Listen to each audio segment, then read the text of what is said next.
चरण का चुनाव संपन्न हो चुका है। 7वें का आज संपन्न होने वाला है 6 बजे शाम तक। और गाजीपुर, मऊ, आजमगढ़, आपके अम्बेडकर नगर, बलिया, ये 5 जिले में तो 1 सीट न भाजपा को मिलना है न बसपा को मिलना है।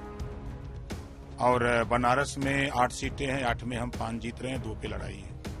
चंदौली में 4 है, 4 में 3 हम जीत रहे हैं, 1 पे लड़ाई है। जौनपुर में 9 सीटें हैं, 9 में 7 हम जीत रहे हैं, 2 पर वहां लड़ाई है। इस तरह पूर्वांचल में जो 54 सीटों का चुनाव हो रहा है आज 7वें चरण का, आप देखिएगा इसमें कम से कम हम लोग 45 से 47 सीट जीतेंगे ये यहाँ पे।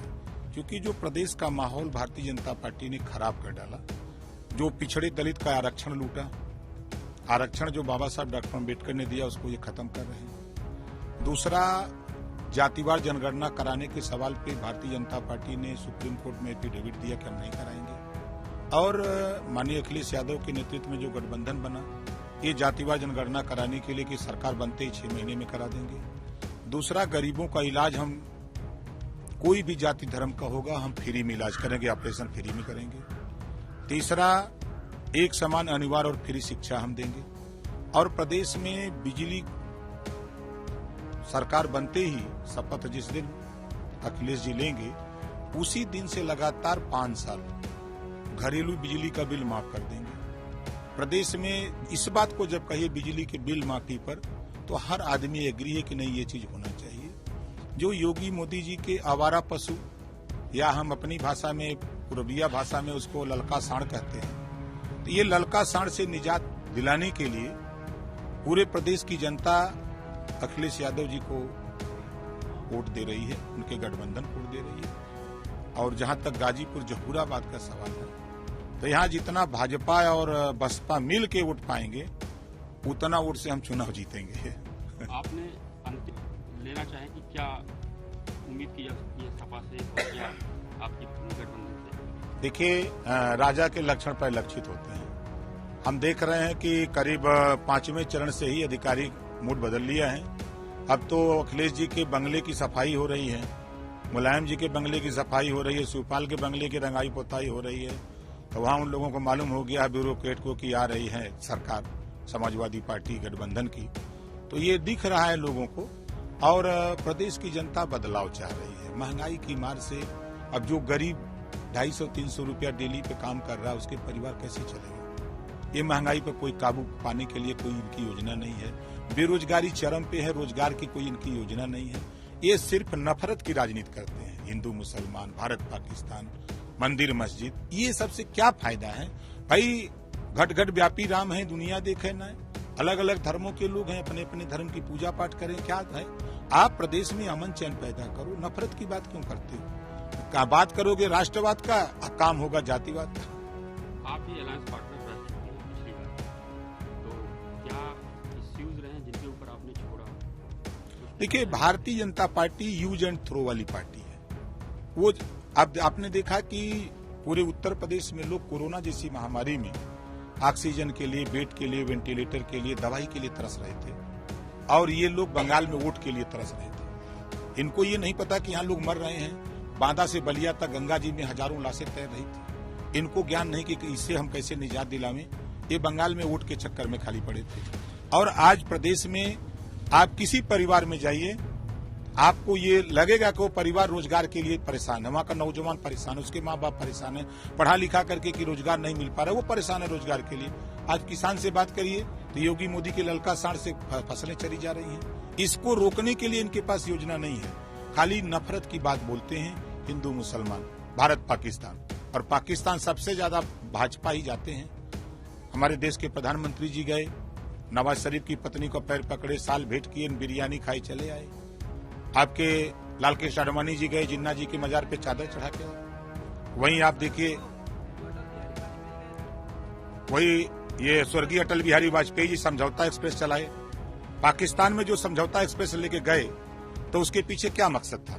समझौता एक्सप्रेस आप चलाए तो जो आप काम कर रहे हो, एक तरफ तो नफरत बीज बो रहे हो, और दूसरी तरफ आप समझौता एक्सप्रेस चलाए। हम तो गलत बोल रहे हैं, लेकिन गोबर का कारोबार देंगे हैं। है ना।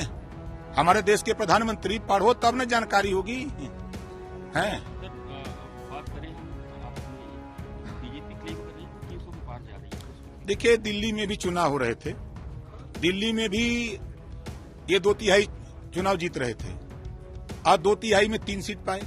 ये बंगाल भी गए थे, बंगाल भी 2/3 सीट पा रहे थे और लौट के चले आए। अगर इतना इन्होंने काम किया, इतने बड़े शोहरत के नेता लोग हैं, आप बताइए कि ये थूक लगा के पर्चा क्यों बांट रहे थे? आप देखा है आपने? और देश के प्रधानमंत्री जिलेवार घूम घूम के वोट मांग रहे हैं, पहली बार आजादी के बाद हो रहा है। तो ये सब जो सरकार के रवैये हैं, पिछड़े दलित आरक्षण के सवाल पे 69,000 शिक्षक भर्ती, 68,500 शिक्षक भर्ती का आरक्षण लूट लिया योगी जी ने। आज गरीब सवर्ण को 10% आरक्षण 72 घंटे में आप दे सकते हो, तो 52% जो पिछड़ों का, इनका आरक्षण कब दोगे? तो इनके विषय में सिर्फ वोट के लिए ये लोग पिछड़े दलित अल्पसंख्यक को गुमराह करके वोट लेने का काम करते हैं। हिस्सेदारी की बात आती है तो मुकर जाते हैं। आज नौजवानों को रोजगार की जरूरत है, रोजगार कैसे पैदा, उस पर कोई योजना नहीं है। तो ये कथनी और करनी में अंतर आ गया है और उस अंतर का जवाब जनता दे रही है। जवाब जनता को दे देगी, उसके बाद आपकी अगर बारी आई तो आप क्या करना चाहेंगे जनता के लिए? देखिए, हम लोगों ने जो जनता के बीच में कहा है, पहला कि मुख्यमंत्री अखिलेश जी जिस दिन शपथ लेंगे उसी दिन से हम 300 यूनिट बिजली फ्री देंगे प्रदेश की जनता को। हम गरीबों का इलाज, कोई भी जाति धर्म का हो, हम गरीबों का इलाज फ्री में करेंगे, चाहे ऑपरेशन हो, चाहे इलाज कराना हो, उसको फ्री में देंगे। हम प्रदेश में जातिवार जनगणना 6 महीने में करा देंगे। हम एक समान, अनिवार्य और फ्री शिक्षा, देश एक है, संविधान एक है, प्रधानमंत्री एक है, राष्ट्रपति एक है, तो 2 तरह की शिक्षा क्यों? अमीर का बेटा कॉन्वेंट में कल से कंप्यूटर पढ़ेगा और प्राइमरी में गरीब का बेटा कल से कबूतर पढ़ेगा। इस व्यवस्था को एक समान करने के लिए हम लोग प्रयास करके एक समान शिक्षा लागू करेंगे। इन सब चीजों को लेकर के हम लोग जो है जनता के बीच में है, जनता इसका स्वागत कर रही है। टक्कर में मानते हैं किसी को नहीं, कोई लड़ाई नहीं है। आप देखिएगा ना, जितना भाजपा और बसपा, हम जहाँ खड़े हैं जहूराबाद, जितना दोनों मिल के वोट पाएंगे उतना वोट से हम जीतेंगे। जनता से कुछ अपील करना चाहेंगे आप? जनता से आपके माध्यम से अपील करूंगा कि वो अपने लिए लड़ाई लड़े, किसी नेता के चक्कर में न पड़े। अच्छी शिक्षा कैसे मिले, अच्छी दवाई कैसे मिले, रोजगार कैसे बच्चों को मिले, प्रदेश में जो आवारा पशु हैं इनसे निजात कैसे मिले, इन सब चीजों को लेकर के जनता को लड़ना चाहिए, किसी नेता के चक्कर में, बहकावे में नहीं। हम तो साफ साफ कहते हैं कि हमने, जहूराबाद के लोगों ने मुझे वोट दिया, पूरे उत्तर प्रदेश में की मिसाल है, 6 करोड़ 82 लाख रुपया गरीबों के इलाज ऑपरेशन के लिए दिया। पूरे प्रदेश के 403 विधानसभा में इकलौता ओम प्रकाश राजभर है जो अपनी निधि का पैसा एक भी किसी संस्था में नहीं दिया।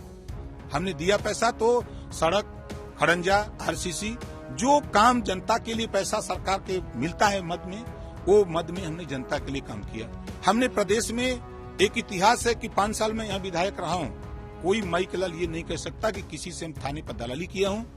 18 महीने मिनिस्टर था, किसी के ट्रांसफर पोस्टिंग में 500 रुपया लिया हूँ, कोई आज तक उत्तर प्रदेश में नहीं कर सकता। तो ये चीजें हम लोग जनता के बीच में अपना करते रहते हैं। ओम प्रकाश राजभर जी, आप दूसरी बार लड़ने जा रहे हैं, इस बार अलायंस चेंज है, जनता क्या आपको उसी तरह से हाथों हाथ लेगी या